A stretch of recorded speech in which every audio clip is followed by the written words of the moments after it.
On today's show, the Dallas Mavericks get a win finally against a depleted San Antonio Spurs team. Do you feel good about that win? Do you feel bad about that win? Either way, we'll talk about it, and we'll talk about Daniel Gafford on today's Locked On Mavs. I'm Luka, Doncic, and this is Locked On Mavericks podcast. If you don't believe, you shouldn't be here. We have cracked. You are Locked On Mavs. Great, Rusty. Your daily Dallas Mavericks podcast. No one's dying. Part of the Locked On Podcast Network. Amazing. Your team every day. Still can't even open. Let it.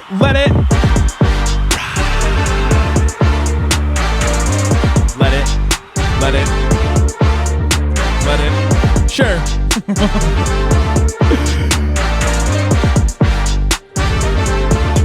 And welcome. You are locked on to the Dallas Mavericks. My name is Nick Angstadt, media member and NBA channel manager of the Locked On Podcast Network, your team every day. Thanks for being part of the show, making Locked On Mavs your first listen today. With the best way you can help us grow this show is to subscribe to our Locked On Mavs newsletter. Check the QR code or the link in the description wherever you're listening to this to get our newsletter sent daily to your inbox. It's free. Help us become the number one Locked On newsletter, which we are right now. We're almost. I was about to say, we're almost get passed up by the Pelicans this We're time? almost doubling up number 3, by the way, which is awesome. Shout out to you guys. So you can start the season with a big return on FanDuel. New customers can place a $5 bet and get a $150 bonus bet if your first $5 bet wins. Visit FanDuel.com to get started. And joining me, suited and booted, the Postgame prodigy. He's 2-0 in attendance. What you got for me, Slightly Biased? Look, I mean, the groundwork has been laid. Dallas Mavericks organization, if you're serious about winning basketball games, Time. there's one singular solution. Make it happen. That's all I'm going to say. My phone line's readily open. I'm a very busy guy, but I'll get back to you eventually. So I heard the Mavericks didn't realize you were in attendance until the third quarter. no, that's not true. Does that No, that's track? not true. I was there in the first quarter. Hey, No, they weren't. Police! They weren't aware of it, and then all of a sudden, third quarter, No, they're like, I had to go down and talk to him. we got to win for. I had to go down and talk to him, and there was some things said that I can't repeat and some furniture thrown. But then once that was all sorted out, we were good to go. We have to replace some drywall, but other than that, today's episode we'll get into the Mavs win. We'll talk about the Mavs rotation. I thought it was really good. I think this is the rotation for the Mavs, so we'll talk through that. We'll talk about Kyrie Irving in the third quarter. We'll talk about Daniel Gafford. We'll talk about his role a little bit, so we'll get into all that. But let's start here. The Dallas Mavericks get a win, and not a very convincing win to me. 110-93. They are only up by 4 at halftime. Another slow start for the Mavericks. They're down after the first quarter against the San Antonio Spurs team without Victor Wembanyama, who's kind of a late scratch. No Devin Vassell, who I think is their second best player. No Jeremy Sohan, who's given the Mavericks problems in the past. This is the worst roster the Mavericks have played so far, the players that were on the court. And they still started slow again, but they get the win. They take care of business. After a game like this, do you feel encouraged, or you just feel like, man, I'm just glad that they came away with a win? I mean, it feels like a team a good team taking care of business. I mean, that's it, especially with the way the Mavericks have been playing lately. You know, there's not much from a game like this that you're going to leave feeling great about, honestly. That should change your opinions. Right, if you exactly. have staunch opinions about certain things, nothing from this game will change a lot. Nothing. If the Mavs beat the Thunder tomorrow in OKC, then that gives you some feelings, right? But a win like tonight, you're supposed to do.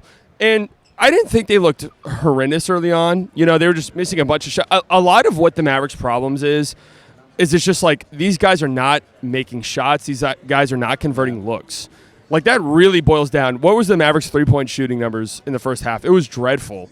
And the Spurs, this is how a team plays, especially in the modern NBA, a team that doesn't have their guys and knows their back is up against the wall. Yeah, We're going to bomb threes. Yeah, the only way we have a chance to be competitive in a game like this is just shoot a million threes and hope we make them. And the Spurs have been doing that anyway. Jason Kidd mentioned, Greg Popovich was not in attendance in this game because he's, recovering from his stroke. Hope all good things. Yeah, of course. All good things for him. But Jason Kidd was like, Pop is not here, and they're launching the threes. Yeah. He specifically mentioned that before the game. Mavs went 4 of 13 in the first half. The Spurs went 8 of 24. They're on pace to shoot 53s in this game. The Spurs were. And they finished with 40. But, this is such a make or miss league. We talked a lot about this Mavs team has done and hasn't done. And, a couple bounces go their way, a couple of shots they make in late in games, and they're what? They're 3-4 games above 500, and we feel great about where they're at. They would be what, 9 and 4, and we're just like, dude, this team is incredible. This is such a great. We're right about everything. Yeah, this is how this thing goes, and I just feel like so much of this team, the rotations, everything that we think is wrong with this team, really boils down to right now. they're not converting on looks, and execution isn't really there. It's not like the process isn't there. Execution is not fully where it needs to be. In the first half, it wasn't either. Yeah, I walk away with this game just not encouraged by this team. They had one good quarter, which you feel good about. That's all it takes to beat a team like this. They come out with one good quarter. We finally, saw the Mavericks as they are. But that first half, you go, man, their offense is just not. It's not connected. It's not clicking. There's something about it that's not right. Whether it's Luka, who couldn't get any separation against anybody tonight. I'm on knee watch with him. I'm watching that knee because I don't think it's just like mental. I don't think it's just missing shots. I think there's something structurally wrong with his knee. Some of the defense stuff is maybe mental, but I think that there's something going on there. This is just me speculating all that, no inside info or anything like that, but just watching him. He got a switch on Charles Bassey at like the third string center for the Spurs, who is like a real athletic guy, and he just couldn't shake him. Yeah. John Collins or Zach Collins, same kind of thing. He just couldn't shake him, even on switches. And when that happens to me, Luka is just not at the peak of his powers. And so whether it's that or whatever, the Mavs still do not look 100% running on all cylinders. And in a game like this, you want them to because they're playing against such a bad team. Yeah.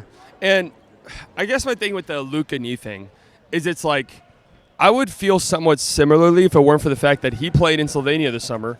And so that would have to mean two separate groups of doctors looked at Luka's knee and had different conclusions, or they're colluding in some way to be like, hey, we're really downplaying what's going on with this knee. Yeah. Because like we didn't hear much about it when he played for the national team. But we haven't heard it. But we saw it. I mean, we haven't heard anything this year. Like they've said nothing about his knee. He's been on the injury report. He was probable with like quote unquote a game time decision coming into this game. Wasn't it a groin thing though? I know, but it's anything. It's groin, knee, like left leg. I don't know. I don't circle what hurts, Luka. He's going to circle the whole leg. Yeah, that's true. That is true. I mean, either there's two ways to look at it. Either you look at Luka's start to the season and you say, Luka's just didn't play in the preseason. So maybe he's just a little bit slow. His feet aren't under him just yet. We're 12 games. I know, we're a little into the season, but just give it a little bit more time. But it's either that or there's still a lingering knee problem. And if that's the problem, that's very concerning. Like we start entering very concerning problems where it's like you had 4 or 5 months of doing nothing. And there's still this lingering knee problem that we don't even know about.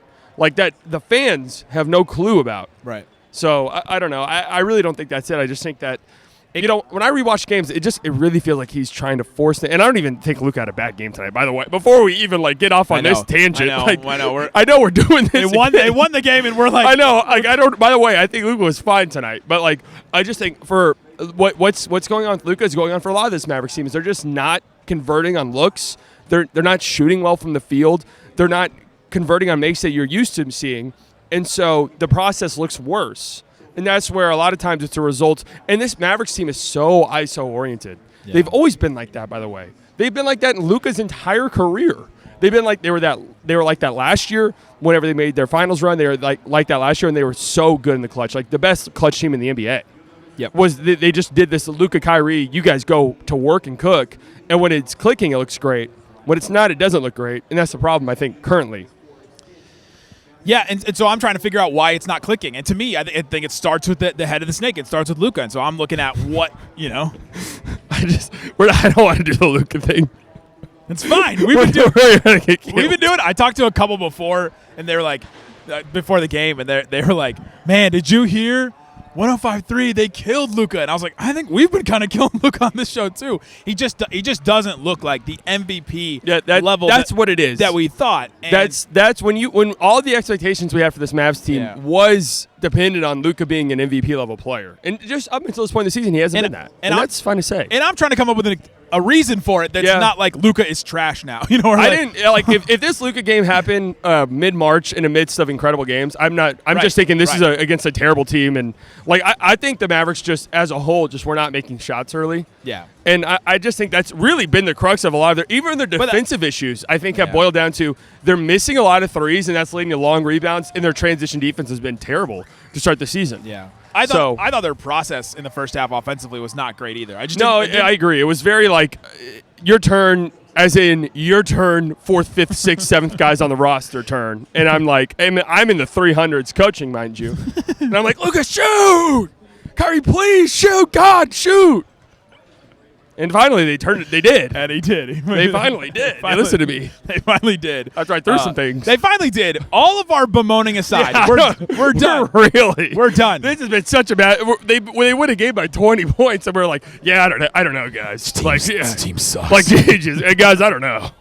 If you marked off time in June, go ahead and go on that vacation. The thing is, though, I usually try to start the show with my main takeaway from the game, right? What's the big thing? I was not instilled a lot of confidence in this team. But to be fair, though, what would have had to have happened in this game for you to be like, oh, I'll tell you. They're back. Coming up, I'm going to tell you how I wanted them to play this game. Was exactly how they played in the third quarter, and we'll talk about that and explain why coming up. If you don't believe, you shouldn't be here. Today's episode of Locked On Mavs brought to you by BetterHelp. Everybody has things in their life you need to work through, to talk through, to find somebody that can be there for you, and somebody maybe that isn't biased towards your life, that knows everything Just about slightly. you. And that isn't slightly biased towards your life.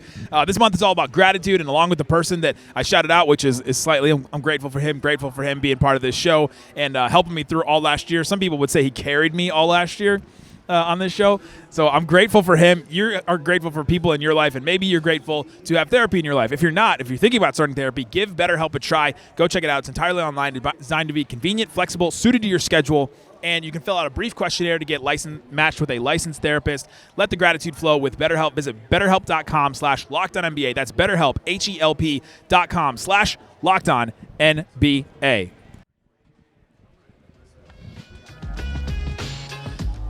Thanks, everybody, for hanging out with us on Locked On Mavs, being part of the show, part of the Raccoon Squad, listening every day. Appreciate each and every one of you for checking out the show. Shout out to everybody that came up and saw me today. I'm usually in section 123. Slightly was here as well. And a lot of Locked On Mavs shout-outs today. I really appreciate that, and appreciate everybody that's watching us on KFAA as well. We're still getting played on KFAA before every Mavs game and 4:30 every day, which is pretty awesome. I really want to shout out the people who discovered us through KFAA. Including your grandmother. Including my grandparents, yes. I really do want to shout out them. Shout out Grandma, Grandpa. Love you guys. Shout out to all the grandparents that are watching us on KFAA. All right, Slightly. We're done with all the bemoaning, okay? We're done. Yeah. The angst is gone, right? I know a lot about that. We've put it aside. The Mavs' third quarter was really great, and that's the way that I wanted to see this team come out of the gate. And if they hadn't had all the slow starts this season so far, and it was just a normal game, I'd be like, it took them 3 quarters to really figure out how to win this game. But third quarter was awesome. 38-18. Mavs outscored the Spurs by 20. You had Kyrie with 11 points and 3 assists. You had Gafford with 12 points. Let's start with Kyrie, though. It just felt like a classic last season game where he just needed to step up in a moment, didn't do a lot in the first half, and then came out in the third quarter aggressive. Yeah, I mean, this really just goes to show when your 2 stars, Kyrie and Luca, are putting pressure on the rim. Yes. And those are 2 of the best in the world at doing that. Like, Luca hasn't been like that so far this season for one reason or another. And Kyrie's been phenomenal to start the season, right? But there's still always the Kyrie thing where it's like, man, if we could just get 48 minutes, but we just have to understand that's not really – or if we can get 20 shots out of him but game. That's not what Kyrie's going to do at this point in his career. But No. when those 2 are putting pressure on the rim, I mean, there's nobody in the league like Kyrie when it comes to getting to a spot and finishing, whether that's a very tough left-handed finish through contact or just an over-the-right shoulder turnaround jumper that just doesn't feel like a 6'2" player should ever even, take that shot, let alone make it with real consistency. He's just such a tough bucket getter, and so is Luka. And, when those 2 get going, and it just puts so much pressure on the rim, so much pressure on the defense that it just opens up so many things for your offense. I got asked this question on our text line, the Locked On Mavs Insiders. You can text us the numbers on the screen or in the description below. And somebody asked me, what does this Mavs team want to be? They're not taking a ton of threes. They're not this crazy passing team. What kind of offense does this Mavs team want to be? Usually, a ton of teams are taking a bunch of threes this season. We talked about the Spurs taking a bunch of threes this season. The Mavs are an ISO, Luka and Kyrie are awesome team. That's what they are. That's what they're built off of. Yeah. That's what their offensive system is built off. And so when those guys are going, it looks great and everything works and everything falls into place behind it.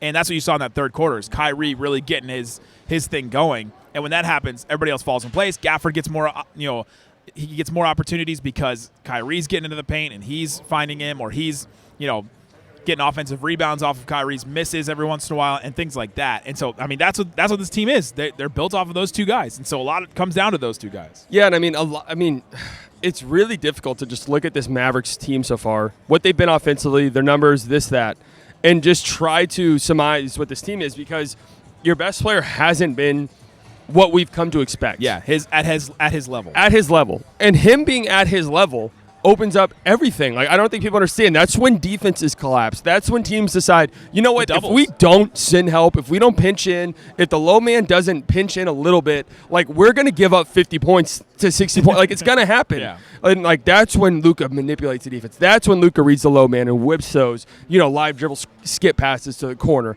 That's when Luka gets that help, that low defender up into this awkward jail position, really, where he's going up for a floater and the big has to commit, and then he has that lob. Like, all of these things come from that, and you really see when Luka's being really aggressive and getting downhill and finishing at the basket, when Kyrie's being really aggressive getting downhill and finishing at the basket. That's when the offense is flowing, and that's when it's like, look at the looks that these guys are getting. Look at the looks that Gafford's getting. I mean, Gafford was incredible in this game. So good. Like, Gafford was unbelievable, and we should really spend some time on him, because I haven't been very kind to Gafford much this year, because I don't think he's been great to start the season. I think the Mavericks have really needed more out of him, and he was really good tonight. I mean, he was incredible. Gafford was great. 22 points, 7 rebounds, and I've been saying this. I've been saying this since the beginning of the year. This is his better position, is playing against these second units, feasting on these second units, where he was just taking it to Zach Collins. I mean, that one play where he just took him to, oh my God, a minute 42 left, where he just took it, posted up, turned around, and then just cocked back and threw that dunk down right over the top of him. And I did not think that was what was coming. Oh my gosh, it was an insane play. But he's better against these smaller centers, against the second unit centers, and he's better at posting up and playing against those guys, which is why he's been good against the bad teams in the past, because they usually don't have a dominating defensive center, because that's what makes good teams. And so the switch of having Lively start and Gafford coming off the bench just puts them in their better positions and better roles. And whoever's rolling, if Gafford's rolling like tonight, he should play more minutes than Lively. Yeah. Right? And that'll happen some games. But of course, some games they'll need the defense of Lively. And Lively, I thought, played, really good defense in this game. Yeah, Lively was good tonight too. And I thought that it was great to see Gafford, though, in that role. And I think he should be Sixth Man of the Year candidate if he plays like this and plays against second units. I really do think that. This is what we've wanted from our bigs, regardless of who's starting. Is it's a game like this, no Wemby, Zach Collins, and Charles Bassey, I guess. I mean, who is that was it. I mean, these are the games where you're supposed to walk away feeling man, the Mavericks centers were 5 to 6 times better than those guys tonight, and that's exactly what happened. And yeah, that's a great point. I always thought whenever I would defend Dwight Powell starting over Christian Wood, but the idea was Dwight Powell just activated my ulcer again. Yeah, I know. Is that the pain I'm feeling? Where in the body is the ulcer? Maybe that's what I felt this right here when you brought that up. All right. It's oh no. Maybe I have a different ailment. But whatever. Those Hornets games just flash before my eyes. But the idea would be Dwight Powell plays so much better off of Luka. Yeah. And Christian Wood's just more of this guy who can just kind of do things by himself, and he doesn't need Luka technically. And I do feel they're very, very different players, both of the guys I just mentioned, from Lively and Gafford. But there's a similar thing there where I think Lively works more with what the starting unit wants to do, where Gafford is this hey, you're with Kyrie or Luka, one of the two, and you need another scoring punch. And if the situation is right, if the matchup is right, we can get you the ball down low and you can post up. And it can be a matchup nightmare for the next 4 to 5 minutes. And that's really I can't even emphasize how valuable that is off the bench, to have a 4 or 5 minute stretch in a game where it just feels like we have this overwhelming mismatch down low. And that's what Gafford did tonight. And that's perfect. We did the post game last game where we were looking for scoring off the bench and looking at those two guards and saying, you're not giving us enough scoring off the bench. Well, in comes Gafford. Put that. Yeah. Now your center is the guy that is giving you that scoring off the bench. So I just thought Gafford played so well in this game. And he was awesome. And he's great in these moments and great against these teams. He had 3 blocks too. I saw a couple people say he had 4 blocks. I don't know if they took one away from him. This, by the way, if he had 4 blocks, it would have been the first time 2 Mavs players had 4 blocks in a game since. I mean, I'm going to assume – I'm just going to guess Tyson, Chandler, and Dirk, but I'm going to assume it was Maxey and Porzingis in 2020. Oh, that's not that surprising, There's a game against the Pelicans where they both had 4 blocks. That's not that surprising. But it's been a long time since they've had 2 players with 4 blocks. And so when these two centers are working in the way that they need to, it works so well and plays so well. So I thought that was really great from Daniel Gafford. There was also a really nice moment where Gafford was on the bench and he was doing the bike, and Maxi Kleber came up to him and just dapped him up. You saw it on the broadcast. I retweeted it, and Gafford just smiled at him like, good vibes, just good vibes. Gafford's like, I know Maxi's been here a trillion times. With 22 points? No, Maxi's been here on the bike. Like, I know I'm gonna be all right. Actually, if Maxi came up to me, I was on the bike, I'd be like, oh God, what are the doctors about to tell me? Maxi's like, hey man, it's gonna be all right. Listen, it's right and then left. He's like, get used to it, buddy. Listen, your feet aren't supposed to go in those little stirrups. Are they not? No, I don't know. Oh, okay. I've actually never felt like the bike did anything for me. So maybe I'm just doing it wrong. That's why you're the coach and not the trainer. Exactly. Right? That is why I'm the coach. I'd be like, get on the stairs stepper for an hour 15, and then we can start talking about pick and rolls. That third quarter, by the way, Mavs 3 of 9 from 3. It's not like they bombed from 3 either, but they did hold the Spurs to 5 of 22, which I thought was pretty key. That their defense really locked in that moment, and I think the rotations that we'll talk about in a minute, I thought were a big reason for that. Well, let us start here. I did think Luca played pretty good defensively tonight. Let's go. I thought he was active and flying around. That is all that we ask.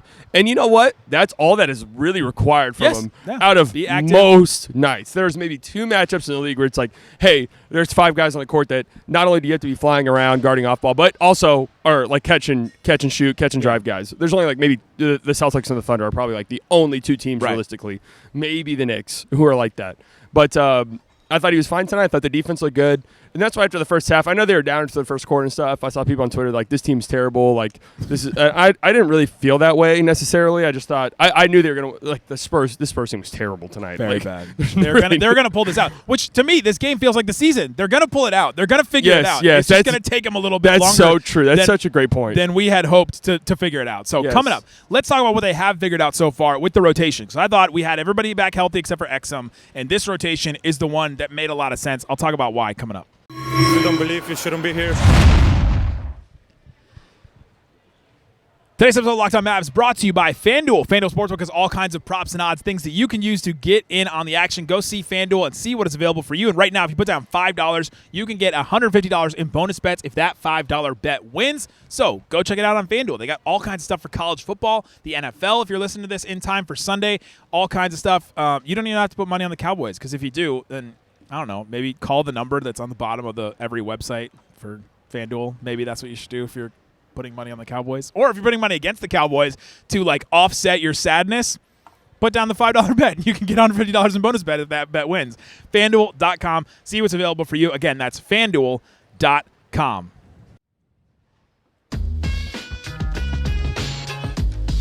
All right, slightly. Let's talk about this Dallas Mavericks rotation. I thought that we finally got to see everybody together. PJ came back. Naji was a game-time decision with an illness, but he ended up playing. We saw Kyrie back from his injury rest. We saw both the centers and all that. We haven't seen Exum yet because he's still out until January, so we won't include him. But to me, this is the 10 that should be in the Mavs rotation. Luka, Kyrie, Quentin Grimes, Lively, PJ, Klay, Jaden Hardy, Naji Marshall, Daniel Gafford, and then Maxi Kleber. That to me feels like the top 10 that the Mavs should play. Dinwiddie not in that. Dwight Powell, Omax, Markieff Morris. What did you think about the rotation in this game? Yeah, I thought, this is about what I expected, honest to God, from the starting 5. I mean, PJ didn't start tonight, and I assume that will... They'll switch that. Yeah, that'll change as he just gets more ramped up and ready to go. But, yeah, I like this group. I really do like this core rotation. When you add Exum back into the mix, I really think that makes you so much better. I think this team, I don't want to, oversell what Exum does, but I just think his role on this specific team off the bench as this guard is just so important to them. And, Quentin Grimes absolutely deserves this huge minute uptick. That's your guy. That's your boy. That's right. You should be beating your chest about that. And I just think you have one of the better center rotations. And those guys haven't had the greatest start to the season, but how much of that is just the team as a whole offensively hasn't fully clicked, and the team as a whole clicking opens up things more for you. Yeah, I do think this. That's what's been frustrating about this team is you look at it and you're like, man, you guys are good. This is a good basketball team. It's just they haven't really pulled it out. And then you think, one of these 4 games prior to this, 2 of them go your way. And you just feel so much differently about the way this team feels and looks. 2 bounces the ball, 2 refs calls here and there, 2 like Luka shots. I mean, it's just knife's and edge. we're like at the end of this game, like, yeah, this is what great teams do. They win games like this. But now we're just like, yeah, we don't know. Like, this team like didn't look great. Like, they won, but like, who cares? Like, that's the big difference. I felt like they could throw out better defensive lineups in this because the Dinwiddie-Hardy lineups were just so bad. We mentioned that last game. I mean, let's be honest, right? Exum comes back. There is I think there's a guy who clearly comes out the rotation in Hardy, if I'm just being truthfully honest. And then that leaves you with just a bunch of really solid defenders, like up and down, outside of maybe one guy.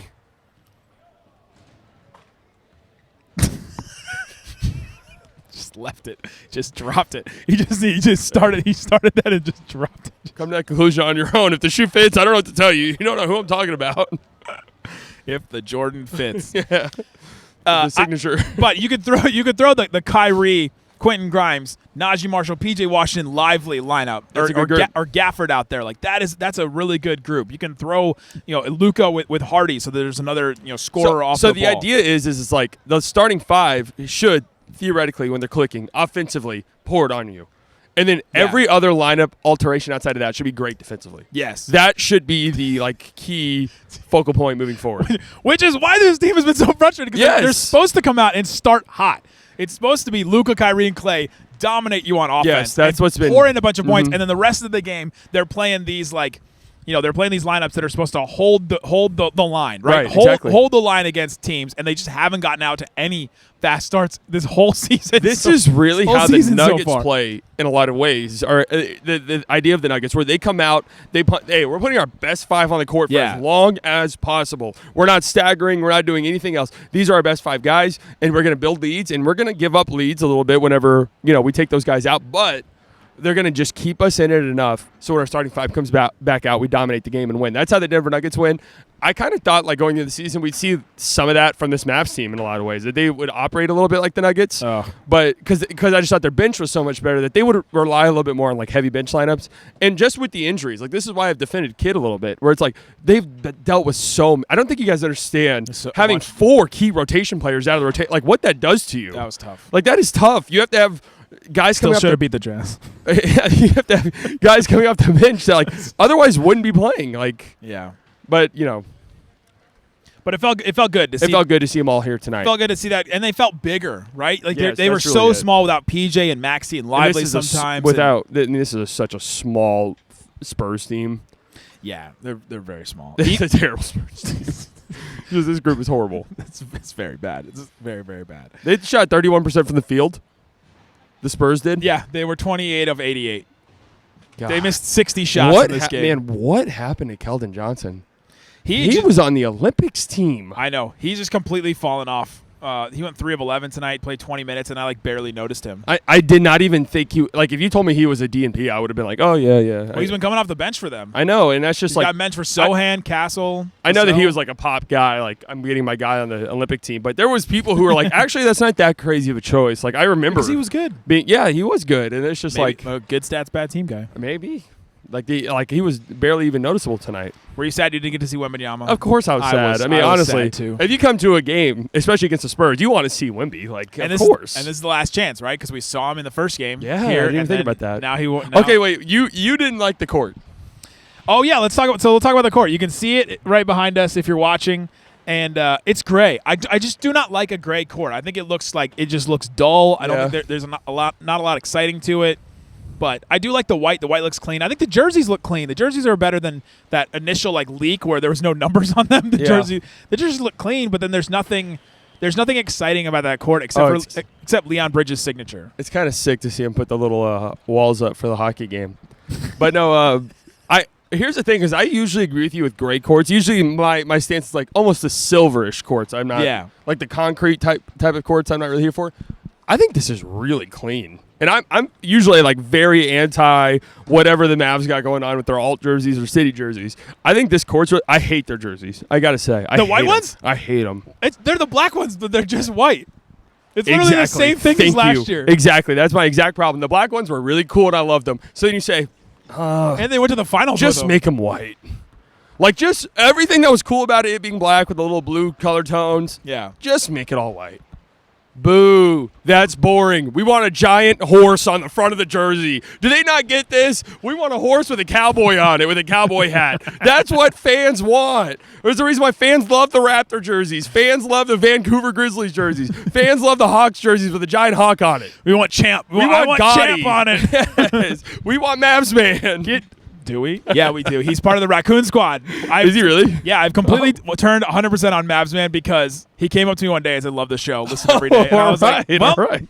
You know, I was never really gotta turn my opinion. I on was Mavs never. Man, I mean, if Mavs Man was in the corner of my room, would I be scared? Yes, but I was never like against Mavs Man necessarily. I will tell you though, when Mavs Man came up to me though, I was not looking, and he like came up and put his arm around me like this, and I just looked to my right, and it was Mavs Man's helmet, and I was like, "Oh my god!" A horror film. At least he doesn't have like basketball graded skin anymore. That's what really got me. You know, it looked like a horror film. People might not know this, but I sat courtside on opening night. That was awesome. When I was sitting courtside, which I did on opening night, sat courtside right there.